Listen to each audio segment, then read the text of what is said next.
Alright, to start things off, covered in this section, we're going to set up the blueprints. We're going to create the walls and the ceiling, and the pillars and the planks. First thing I'm going to do is split the window, and on the right side I'm going to load in the UV image editor. And I'm going to open up the blueprints file, which is located in the ref folder. It's called blueprints.png. This is a top-down view of the blueprints of how I want the building to look. It includes where all the fencing is, where all the pillars are, all the windows, and all the dimensions as well. Dimensions are in feet. I apologize for disenfranchising pretty much the rest of the world, but if you need an easy conversion, approximately 3 feet equals 1 meter. I also loaded in warehouse.png. This is an actual photograph of the building that I'm using as reference, and this blueprint here has a few height values for various areas of the building. So we're going to start by creating the floor, the base of the environment, and the unit of measurement I'm using is basically 1 blender unit equals 1 foot. So however you want to convert that to meters.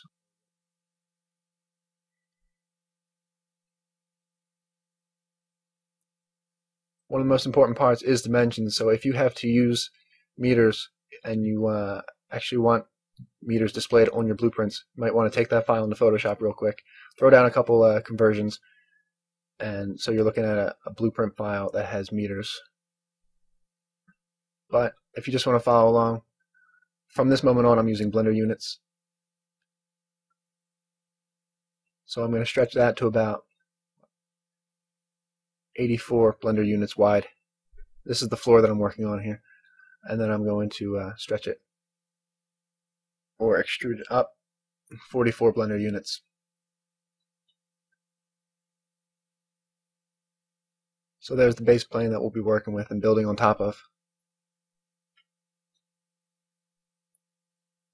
I added a plane and side view. I'm going to work on the walls now.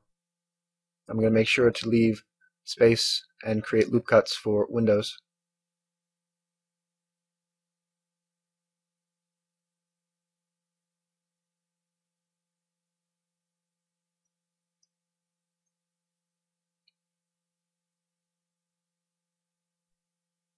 There I have one extrusion go up about 3 blender units, and then another 3 for the height of the window, and then another 3 to map out the 9 blender units total. So I just created that one section of the wall, and I duplicated it down the line, and I removed the doubles. So now we basically have our wall. We just need to finish off this one side over here. This is a real simple section. It's basic geometry, just cutting out a few holes here and there, and the rest of it is just cylinders and planes and cubes.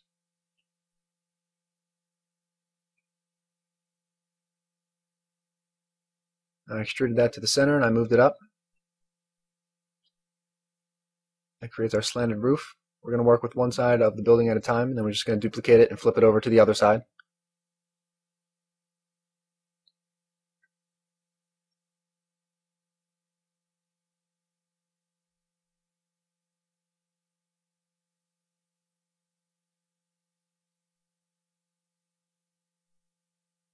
I'm going to start working on the pillars. When you add a circle, on the left side in the toolbar is where you have to define how many vertices it has. And I created a circle with 12 vertices. And I just extruded that up to the height of the wall over there. These are going to be our pillars for the sidewall.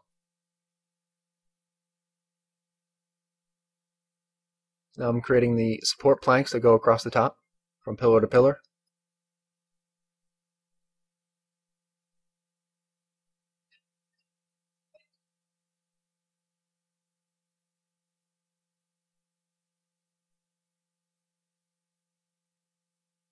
I'm using Alt duplication, which is Alt plus D when I duplicate these pillars, so that the mesh data is the same on all of them. That means if I needed to change one of them, that means if I needed to change all of them, I can just change one of them and everything else will update. That's the usefulness of link duplication. I'm doing the same things with the planks at the top, except I have a few different sizes, so at the moment at least, I'm using regular duplication for some of them. And here I'm just displaying how link duplication works. I went into edit mode in one of them, and the ones that were connected to the mesh data, they all got edited as well.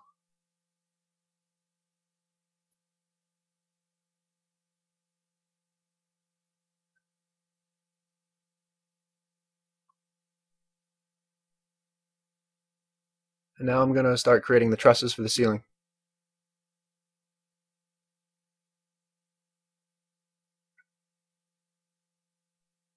Now to get the dimensions of things like the trusses and the planks, I'm basically just eyeing it up.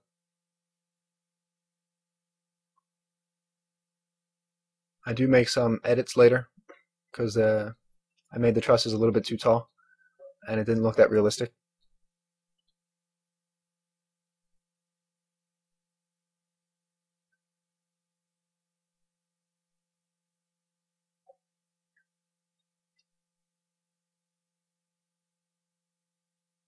Add a loop cut in that one plank because we're about to create two planks here and basically nail them together by overlapping them. One thing to make sure is that when you separate those two pieces there, that you face each of the ends because the ends will be open-ended since we separated them and there was no face between them. So I just selected the 4 vertices on each of the ends and just pressed the F key to create a face. I just joined them together and I just added the faces right then.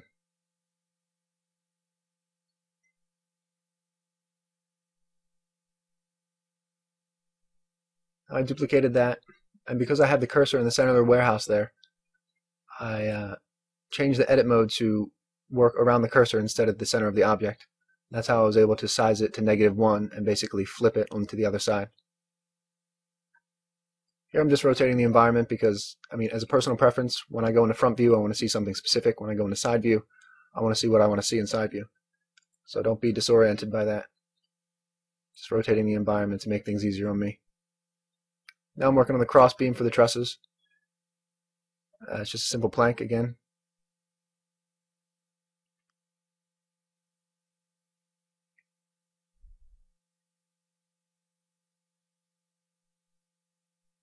Now I'm counting how many trusses are in between each of the pillars. And there's 1 on each pillar and 2 in between them. And here I'm using Alt plus D, link duplication, as well for the trusses.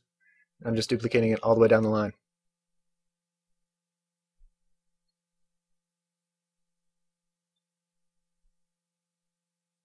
Just making a quick edit. I'm going to move those cross beams down so I can make them longer.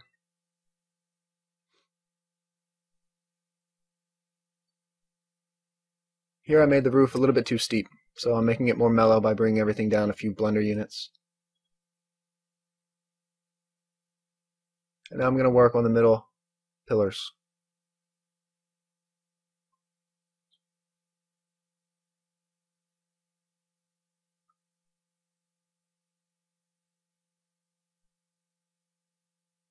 Again, just more rectangles, cubes, very primitive shapes. A lot of indoor environments are just primitive shapes. It's all a matter of arrangement that makes them look detailed. And textures, of course.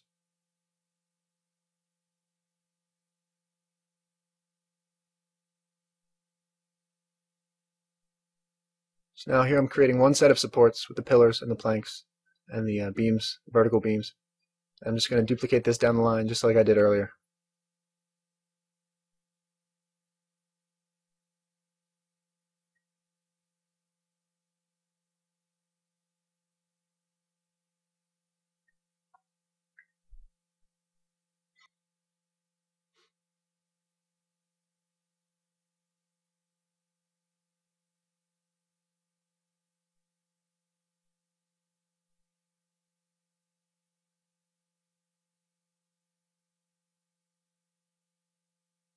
Because I had 2 planks meeting at that one area, I cut off a little triangle piece of it so they can meet flush together.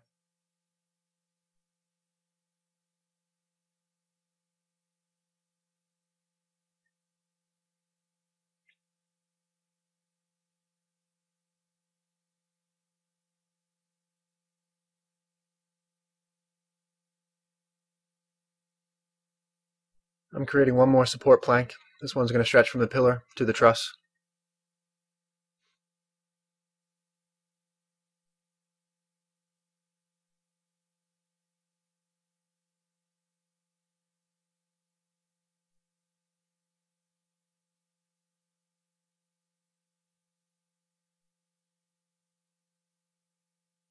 I'm selecting that entire group, pressing Alt D, I'm just moving it down the line, make sure everything's flushed together.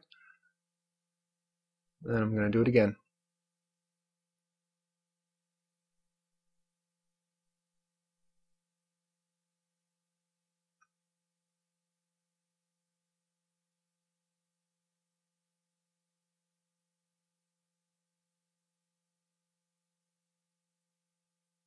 You'll see one of the things I forgot to do is select all the objects when I was link duplicating. So now I got to go through again and link duplicate the front support planks to the back.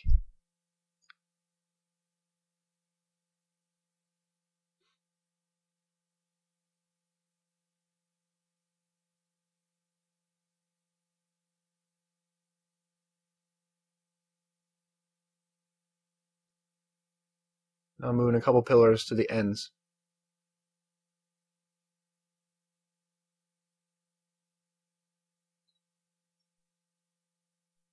This basically takes care of our pillar setup.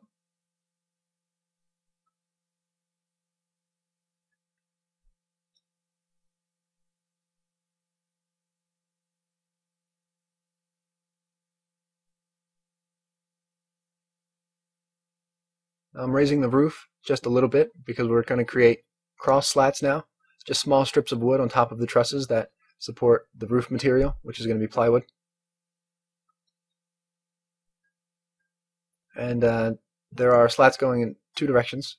One is across long ways, and one is from the wall to the roof. We're going to start with the long ways ones.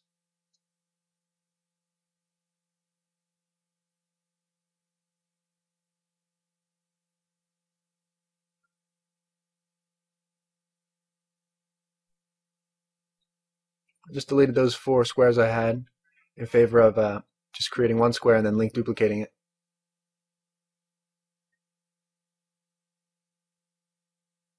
I erased the top face there because it's not going to be visible at all.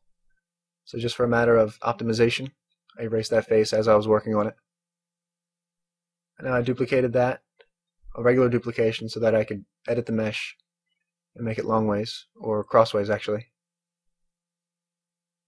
And there's going to be one slat in between each of the trusses. Again, link duplicating all the way down, one in between each truss.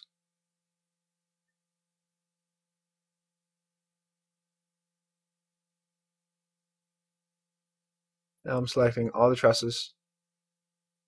I'm going to duplicate it, and I'm going to rotate it around the cursor, which I had placed in the center of the warehouse, so that it goes perfectly to the other side.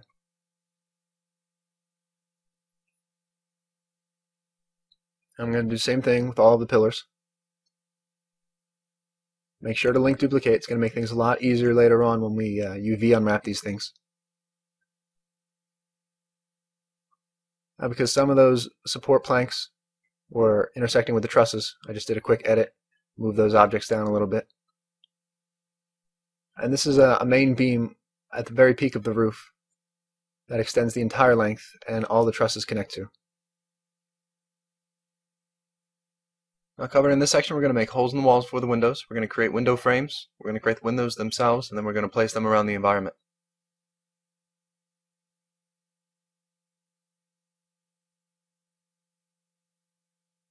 So now I'm scoping out the window areas, and it's a pretty simple setup.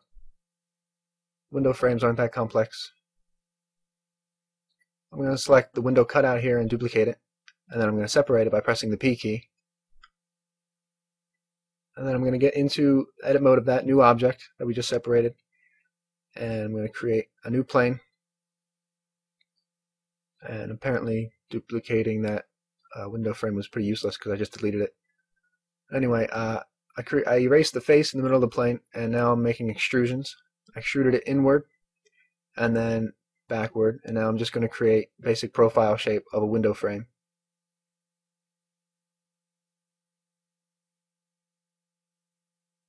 So simple as that. Then I'm going to duplicate it. I'm going to move it next to each other until I have 4, and then I'm going to squish it until it fits in that window frame cutout I made. Make sure you bring those in together and remove doubles.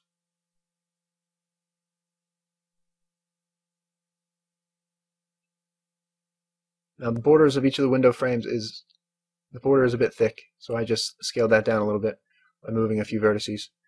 Now I'm going to squish everything in so that it fits in that window cutout. And we have our window frames.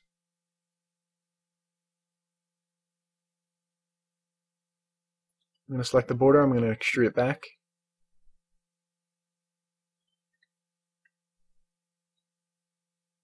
I'm going to link duplicate that into all the window cutouts.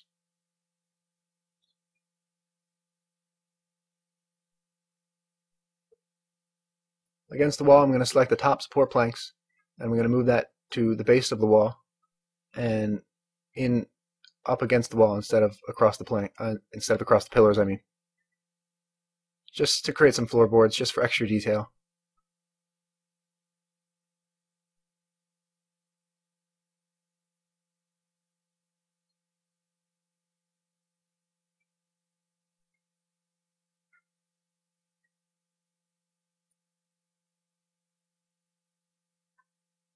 I was lazy. Instead of creating a new plane, I just duplicated those 4 vertices, just so they were sized already for me when I create the window here. So I'm doing the same thing I did with the window frame, except now it's a window. I'm creating a shape of a window just with a few extrusions in front view.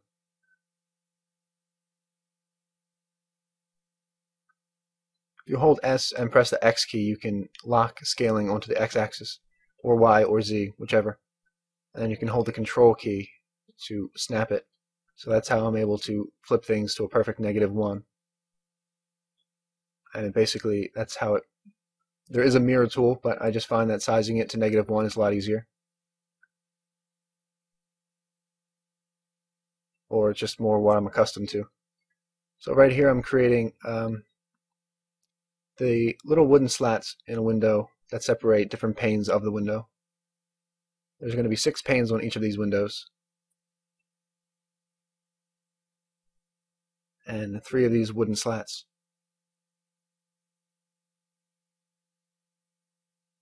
Actually 2. No, 3.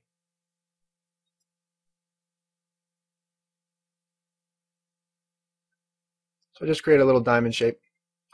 Made a couple of subdivisions just so I can get more of a bevel on the edges. That's important for when you hit things like set smooth. You don't want too many sharp edges, else it shows up terrible on low poly objects. And the set smooth and set solid shading modes, or shading options, are actually found in the toolbar on the left side of the 3D view now.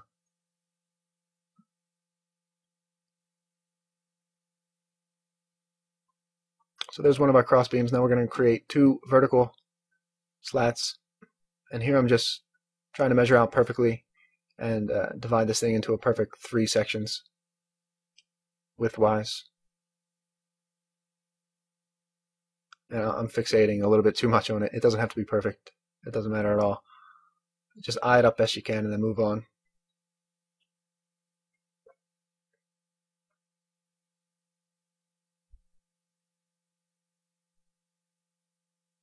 I selected the inside border of that window, and I pressed the Y key to split it away from the rest of the window, and then I hit set smooth on it, so that way I didn't set smooth the entire window, which has 90-degree angles, which would look terrible smooth.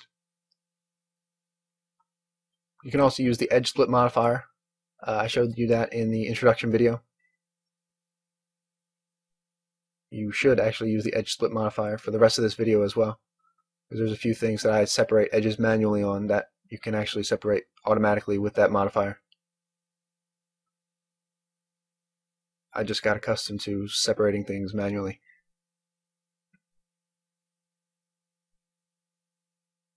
So we have one of our windows. I'm going to duplicate that everywhere with Alt-D.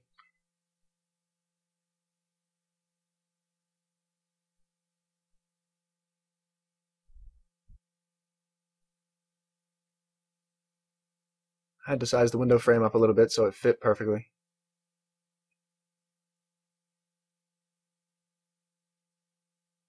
I took one out of the window and I'm putting it on the floor just because I feel like it. I forgot to face the edges of the window, so I'm doing that now.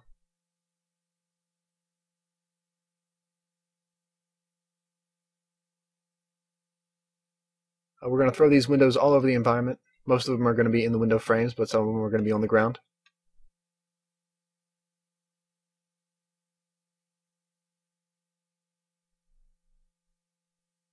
I selected them all and I went up into the Object menu, and in the Transform menu there's something called Origin to Object. That moves that little orange pivot point to the center of each of the objects that you have chosen, and that makes it easier to rotate them and to move them. To rotate or to scale them. Doesn't really matter where the pivot point is when you're moving them.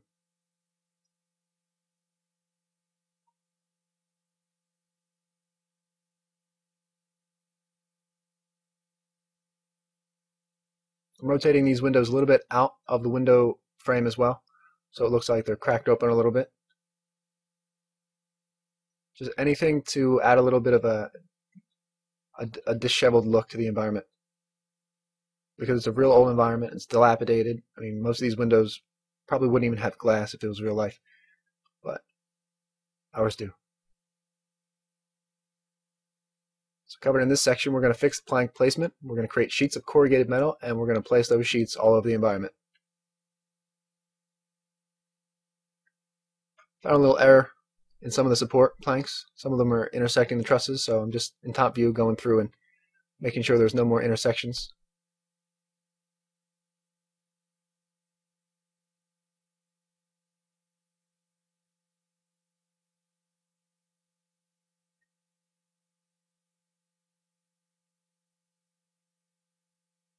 I just subdivided this one line of two vertices 5 times.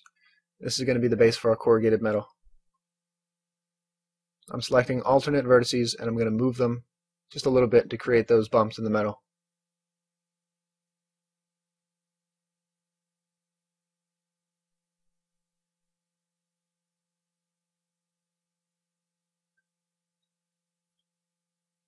In side view, I'm going to extrude that and size it up a bit, matching it with the environment. At this point, I'm just eyeing up the proportions by using the windows and all the walls and everything.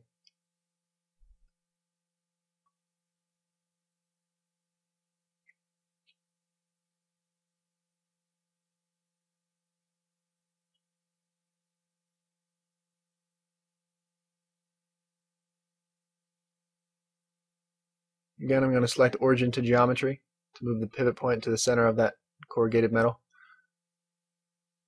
And I'm just going to link duplicate this, and I'm going to scale it in object mode, not edit mode, but in object mode.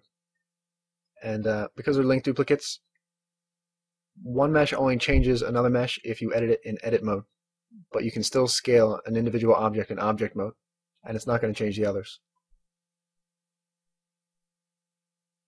So I'm going to link duplicate various different sizes and rotations of this metal. I'm going to just place it all around the environment.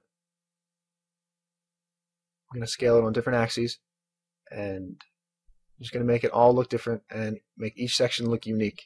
If you just simply duplicate this down the line, keeping it all straight and organized and tidy, it's going to look terrible.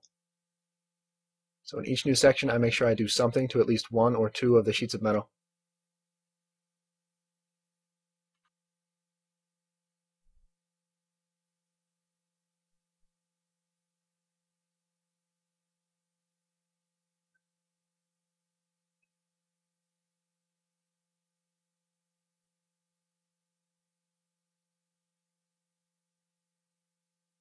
Also be very careful of intersections.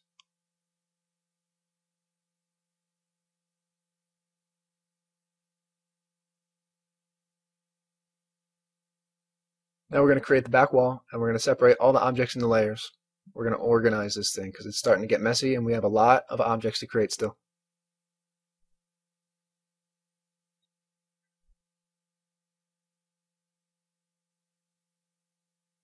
I'm going to load in a new reference image called Warehouse 2. And I'm looking at a big barn door here. I attempt to create it, but instead change my mind for a regular sized door later on. However, the back wall there, you can see it has 2 windows and a different arrangement of planks and pillars, and that I am going to throw down.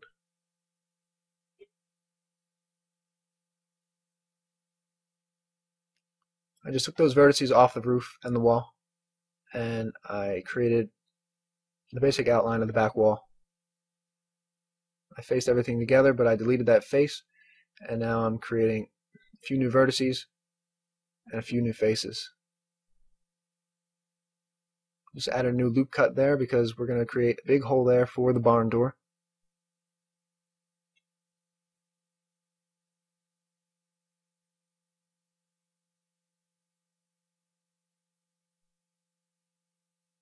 Create a couple loop cuts there so I can cut out a spot for the window. And here I did a regular duplication on that because I know I'm going to need to edit the mesh. I got rid of half of the four holes in the wall in the window frame, and I'm going to face that edge right there, and we just have a regular window frame. I'm going to fit it right up against that wall.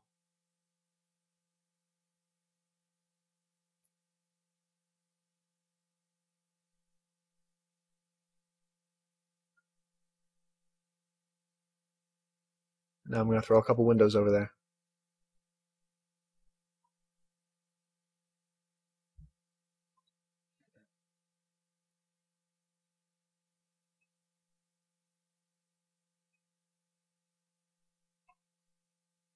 I'm going to throw a couple planks along the pillars on the end of the wall. On the end wall. And I'm going to put them flush up against the wall.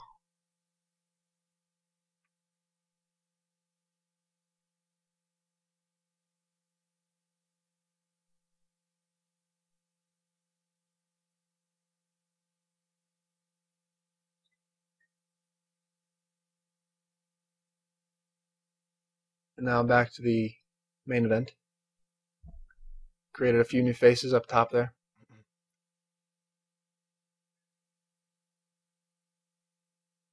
Oh, I'm getting sidetracked again. I'm going to create one diagonal support beam.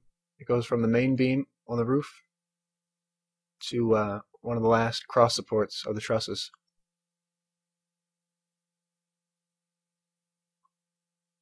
It has no real functional purpose, but it does add an extra detail. That's really all it's about. When we start adding shadow maps and baking AO, every extra detail is going to create a lot more effect in the environment. Everything's going to cast a shadow, everything's going to create some ambient occlusion on the objects surrounding it. So the more objects you have in the scene, as long as everything still fits and is logical to some degree, the better off your amount of detail in the end is going to be. So this section here, you can pretty much just watch and ignore. I'm creating some beams for the border of the barn door. I end up deleting them soon.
This is about the time where I come to my senses and decide to delete that and go with a regular door.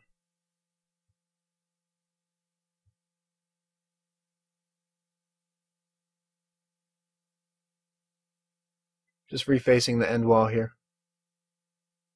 I had a bit of a mess where a couple of edges were overlapping.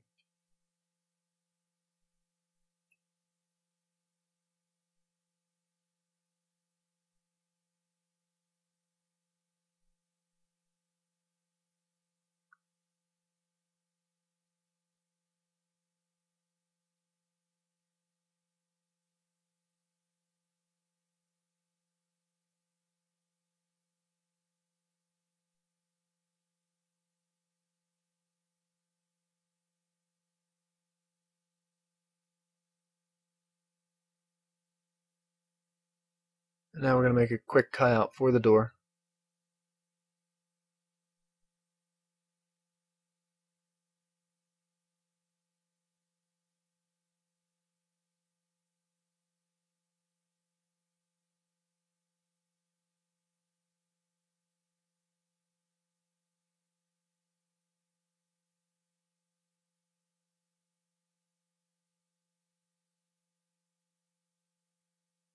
The door is about 6 feet tall, if you can't count the blender units there.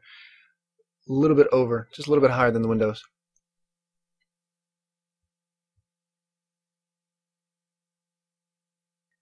Now I'm just filling the wall with support planks and beams and every detail that I can fit in there.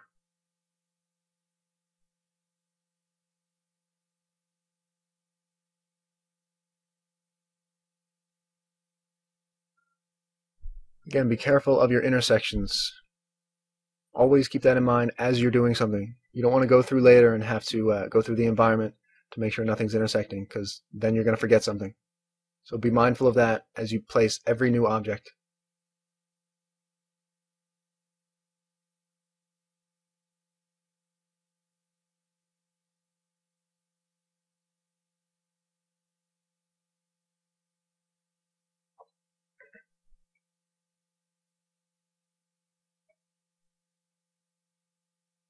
I'm going to load in a new reference picture called Warehouse 3. This just shows me a doorway. There's not a whole lot I can glean from that, just that there's a bunch of planks on the door border arranged in a real messy way. So that's basically what I'm going to do. I'm going to throw down a couple 2x4s on the border. I'm going to double them up, and then later on we're going to edit them to make them look a bit rotted, or warped actually, not so much rotted. So right now I'm creating a 2x4.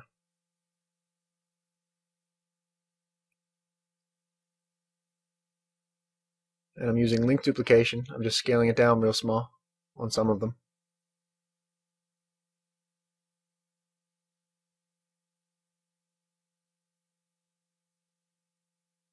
Remember to leave a little bit of space in between each of these planks. Just a little tiny bit of space. You don't want them flush together. It's not going to look right. Now here's where I'm doubling them up. Now I'm going to do an outside border. I'm going to place that into the wall a little bit.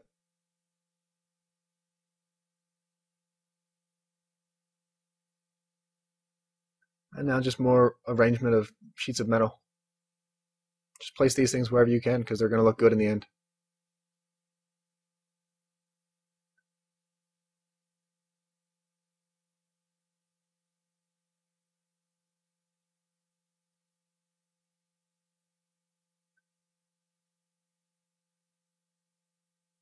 I'm going to throw down a new pillar in the center there, just because there's a lot of empty space. It's not going to stretch to the roof, it's just going to stretch this one collection of supports. So about mid-height.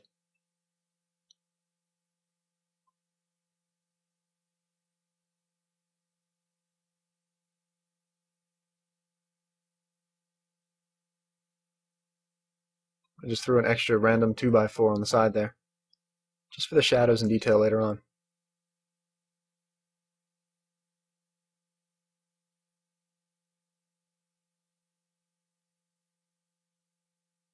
I took that sheet off the wall and I put it onto the floor leaning against it. And I'm going to, over here, create basically a bunched up pile of sheet metal, rotated and sized differently, just to make a mess.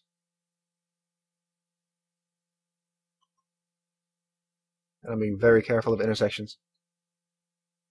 It's alright if it goes through the floor. The floor is going to be dirt, so it's okay if it digs in a little.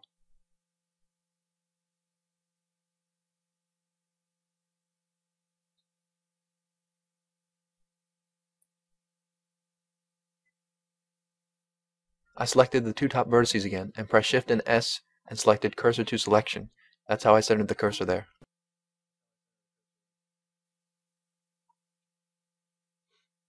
That puts the cursor dead center of the environment.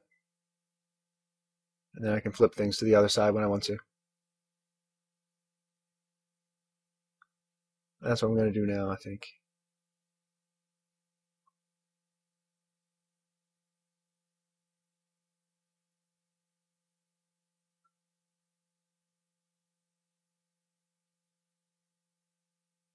And top view with all the windows and sheet metal selected and the window frames. I rotated around the cursor so that I flipped it perfectly onto the other side. I'm going to do the same thing with the top planks and the bottom ones. And now the back wall, I'm going to select all of the back wall, and I'm going to flip that to the other side of the building. I'm using link duplication as well, don't forget that. We want everything to be connected, everything that can possibly be connected and share mesh data. We want to do that.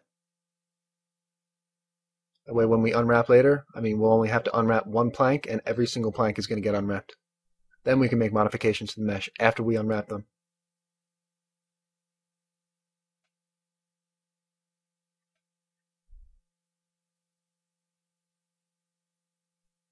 I'm just moving it away from the environment, away from the building to make sure that my selection is correct.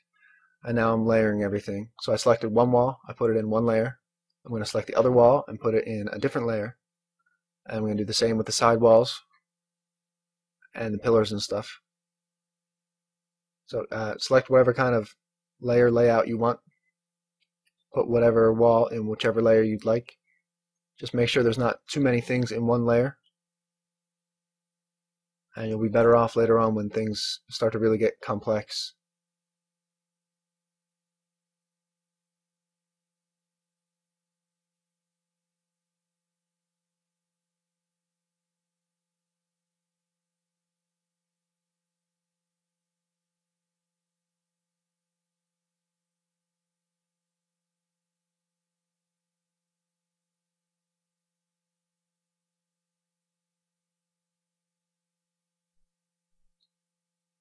Now covered in this section, we're going to modify the window model.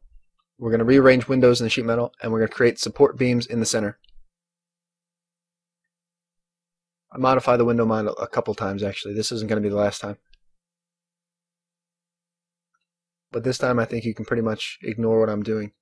I'm going to separate each of the sides of the window, and I'm going to create them as their own beams with a little bit of space in between. This is not necessary. I was just fixating on getting a good window model, but it doesn't have to be good. It's an old house. It's just a wooden window frame, whatever. So that's what I'm going to do now. I'm going to separate these as I'm doing now. I separate them with the Y key. That's the split key.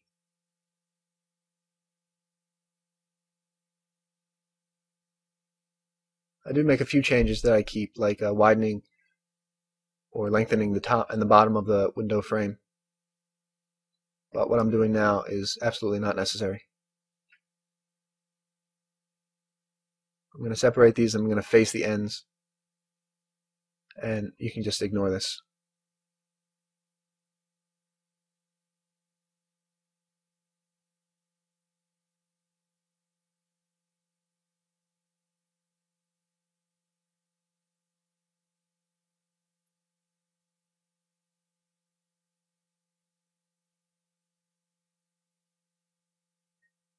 So you can see the look I'm going for. I just wanted to, for a little extra detail, get a crack in between each of these parts of the window frame. Make it a little bit more realistic. Ends up being completely unnecessary. You can always achieve that with the texture anyway.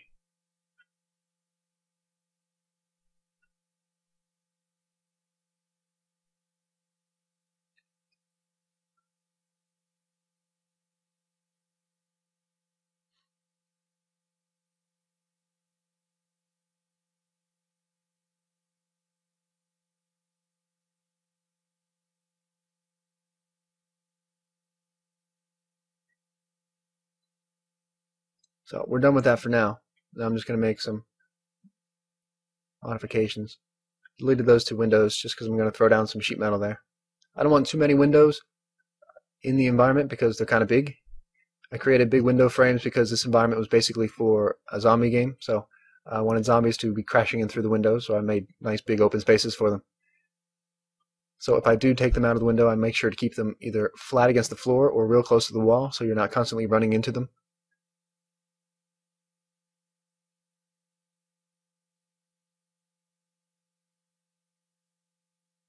For some reason there was a few missing planks at the end here, so I'm link duplicating these down the line and making sure there's a plank everywhere.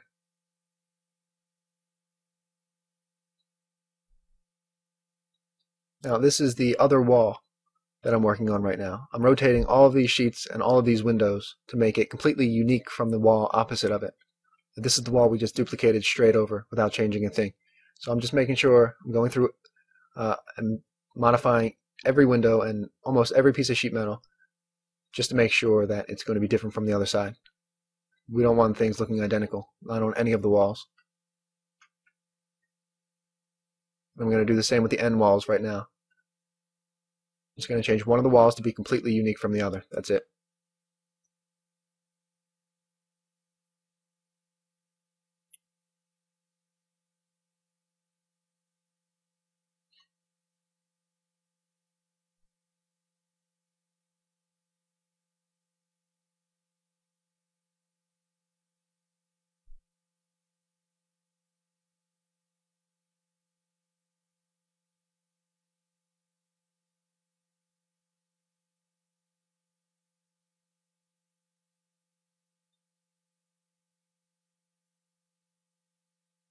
Go back to the ref folder. I'm going to load back in the blueprints since they escaped the file somehow.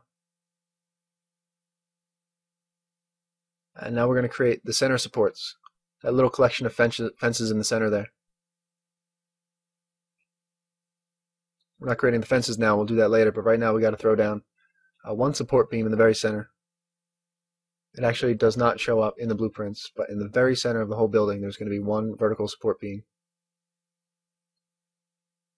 And of course cross supports across the top, and it's going to connect to each of these sets of side beams. Pillars is what I mean, I keep saying beams. So I just selected this one collection here of top support planks, pillar, and 2x4s.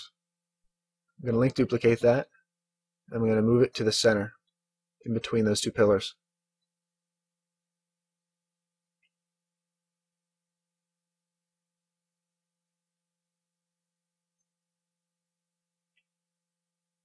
I centered the cursor to the center of that pillar because I'm about to do some sizing here. So I size these planks on the x-axis towards the center pillar so that they're not intersecting those top planks over there.